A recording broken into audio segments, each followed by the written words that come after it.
Hello and welcome everyone, my name is Maina, I'm joined by Nova, Hello. and today we're looking at the games releasing in August.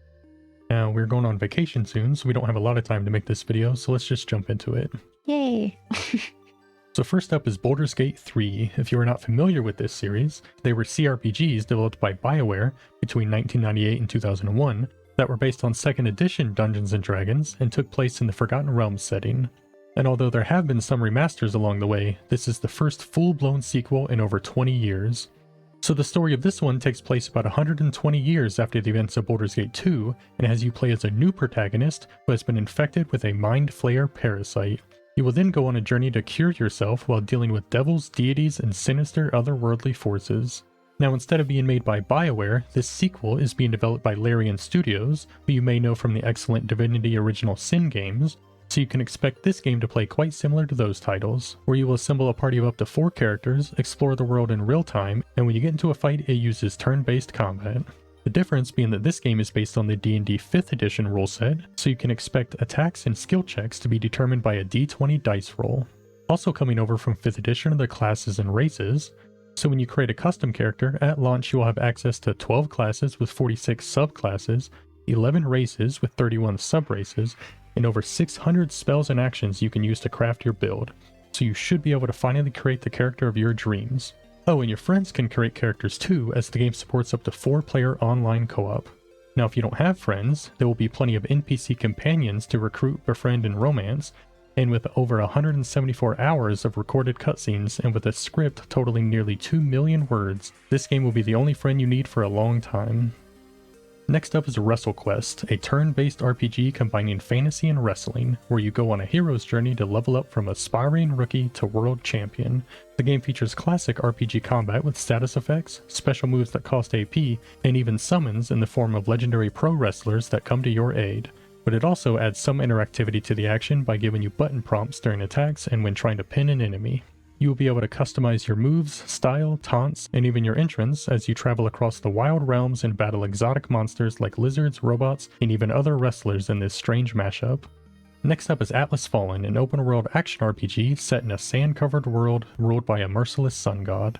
This game is made by Deck 13, the developers of the Surge series, but notably it is not a Souls-like, combat is fast-paced, and there's no stamina bar to worry about.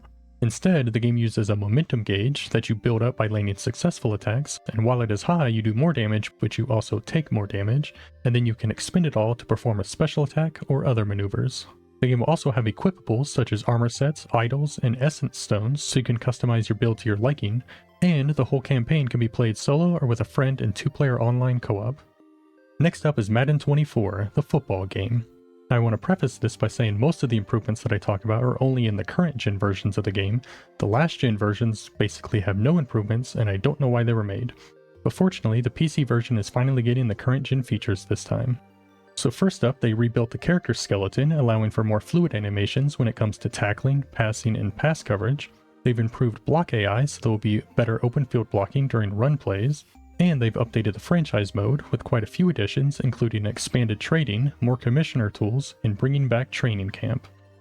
You will also see the return of Superstar mode, which replaces Face of the franchise, and although you can't choose any position, there will be less corny story to go through. And lastly, the game will finally have crossplay between PS5, Xbox Series, and PC. Next up is Shadow Gambit: The Cursed Crew. This is a stealth strategy game by Mimimi Games, developers of the similar Shadow Tactics and Desperados 3, and if you aren't familiar with those, then you might remember the old Commandos games. Now this game is set in an alternate history version of the Caribbean with cursed pirates and magic, and has you assemble a crew of pirates as you take on the forces of the Inquisition while you search for the legendary treasure of Captain Mordecai. And since this is a fantasy world, they've basically given every character magic, so you can expect more wild abilities than you've seen in their past games, allowing you to come up with more inventive, crazy solutions to tackle situations. The game will also have a less linear mission structure than in previous games, allowing you to choose the order you complete missions and even choose which crewmates you bring along with you. Next up is the Texas Chainsaw Massacre, an asymmetrical PvP horror game similar to games like Dead by Daylight and Friday the 13th. Unlike those games though, instead of a single killer, this game will feature 4v3 with 3 killers running around the map. So you can choose to be part of the family of murderers whose goal is to kill the other team, although only one of you can be Leatherface, or you can choose to be a victim and win by escaping your captors. Each character has unique skills, and as you would expect from a game like this, there's a progression system with levels, skill trees, and loadouts. Next up is Immortals of Aveum, a single-player FPS game where you use magic instead of guns. This setting blends sci-fi and fantasy in a world where two factions fight in a never-ending war called the Everwar. You play as Jack, a special mage that can use all three colors of magic, and join the Immortals, an elite order of battle mages that are trying to stop Sandrak, this Sauron-looking dude here. This game will play similarly to the newer Doom games, where it's a fast-paced arena shooter with mostly linear levels, light puzzle platforming, and also boss fights. Now, unlike Doom, the game will have random loot with stats, a bunch of spells to choose from, and even a talent tree. And finally, this is one of the first big budget games to use Unreal Engine 5, so expect it to look very pretty, though the devs state they are still targeting 60 FPS on consoles. Next up is Blasphemous 2, a 2D Souls-like Metroidvania with dark fantasy themes. This sequel continues directly from the end of the Wounds of Eventide DLC from the first game, and has you awaken in a strange new land with plenty of new enemies and bosses to kill. Like the first title, this one will have a non-linear world, but will feature more Metroidvania elements. So you will now have 3 weapons instead of 1, and each one unlocks new avenues of exploration. For example, you can use your war sensor to hit bells and cause platforms to appear, and you can use your rapier to dash through these chains. Along with these new weapons, there will be new moves and expanded combos, so it seems like there will be a lot more depth to the combat in this one. Next up is Armored Core 6, a third-person shooter mech game. Now if you weren't aware, the people who made Dark Souls used to make these mech games called Armored Core, and after nearly a decade, they're finally making a new one. Now it should be noted that this is not a Souls-like game, but it will have some familiar elements. For example, you do have a stamina bar that depletes when dodging or boosting, but there are no iframes, and there's also a stagger bar that will make an enemy vulnerable if you fill it. That being said, each weapon will do different amounts of health or stagger damage, and you can equip up to 4 at a time, with L2 and R2 being mapped to the weapons in your hands, and L1 and R1 mapped to the weapons on your shoulders, so you may have to mix and match to get a good balance. Speaking of which, the game allows you to build your own mech.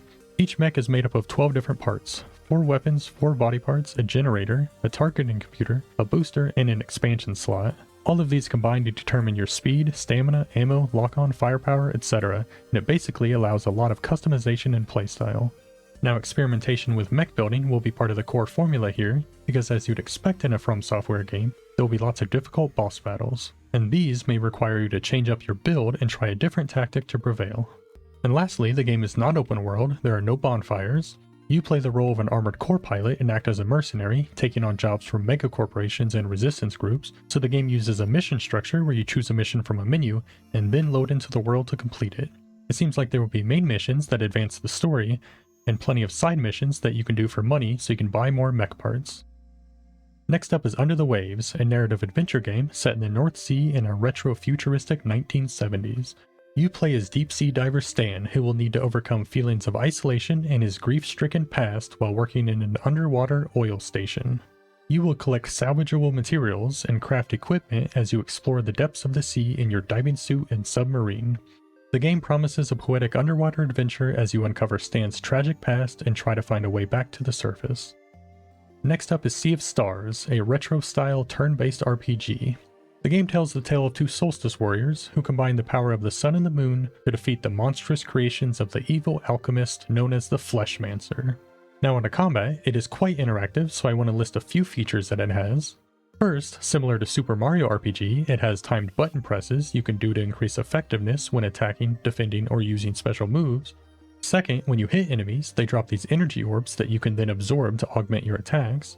Third, you can stop enemy special moves by hitting them with the right kind of attacks based on a combo bar they display. And finally, after you build up a meter, you can do combo attacks where 2 party members team up to do a combined attack.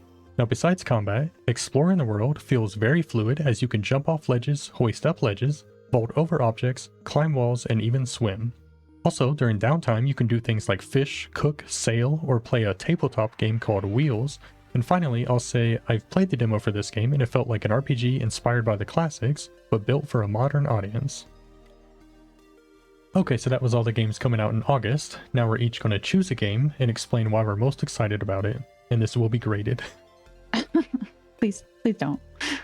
Alright, well you go first. You do your game first. So I'm looking forward to Sea of Stars the most. I think that this game looks beautiful. Like, I can definitely see the retro style inspirations like Chrono Trigger and Breath of Fire. They mentioned definitely were some inspirations for them. I find the world really interesting. Like you get a ship and you sail around at these different islands, and I don't know. It just look at it. It's very pretty. Yeah. I'll say what I think is interesting about it, the two things I liked were you can cook food at a camp, but you can only hold a certain amount of like healing items. So you have to kind of be more strategic about that. And then also, when somebody goes down in combat, they automatically revive, like it's like 2 or 3 turns later, which I like because if you played other turn-based JRPGs, you can do this little song and dance where you keep trying to revive them, but they have low health and then they keep going back down. Yeah, it's pretty cool. I like the system where you have to basically stagger the enemy, or like you do specific attacks to stop their attack. That reminds me also of Grandia and Octopath Traveler. I just think like they really put a lot of love and care into this game, like the way that it looks and the way that it plays. It's just really very exciting. All right, I'll give you a B for that. A B. That is an S for Sea of Stars. Double S. B for... How's that? Well, speaking of Bs, the game I'm picking is Baldur's Gate 3. And that's because I loved the Baldur's Gate 1 and 2. I love D&D. I love 5th edition. I love Forgotten Realms. It has all the right components in the stew there. And I think what makes me really excited about this game is just the amount of interaction you have with the world. Like, you can shove people off ledges. You can use Mage Hand to pull levers. You can use like a cat companion to like travel through gates and scout on the other side of them, or pull a lever maybe. You can dip your sword into like fire to make it do fire damage. I guess it just feels the closest to a game has gotten to actual D&D, where you can just say you want to do something and the world reacts to it. Well, that sounds really cool. And while I love D&D, I feel like I always have to be the DM in it most of the time.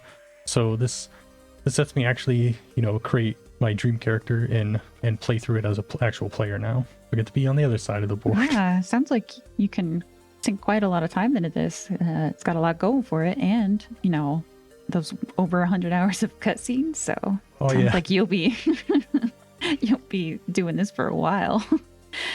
Yeah, so I do want to say, so some people take that the wrong way. It isn't like a contiguous 173 hours that you'll be watching cutscenes. It's all the different variations, because you can make so many different decisions, and you'll see a variation on maybe the same conversation that happens different ways based on like the spider web of choices you make.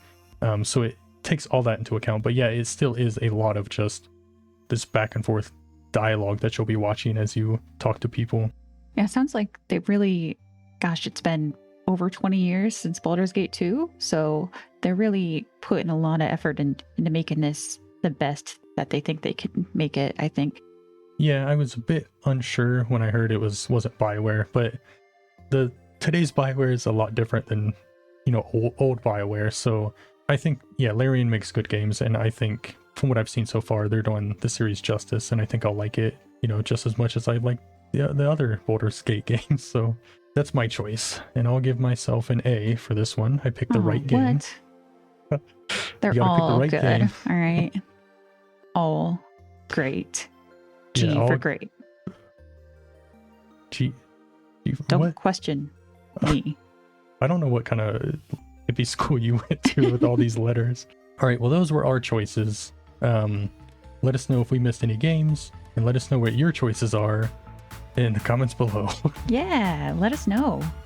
All right, thanks for watching, guys. We'll see you next time. Bye.